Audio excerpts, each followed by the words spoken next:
azpimarratu nahiko nukena da lehenengo eta behin, getxok daukan protagonismo ukaezina AZT-ko lehiaketan, nik uste dute egutea aztertuz getxok daukan kokapena estrategikoa dela, eta beraz toki garrantzitsua dekola getxo hain zuzen ere liga honetan. Azpimarratzea ere,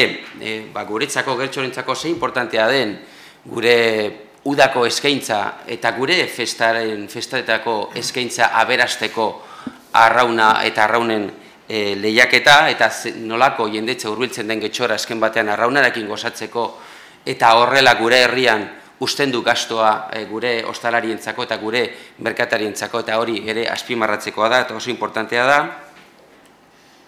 Eta gero, azpimarratzea ere, udan ikusten baldin bada, lehiaketen regaten bitartez, nolabait hor badago eragin mediatiko ukaezin bat, baina azpimarratzea urte guztian zehar gure taldeak egiten duten arraunaren alde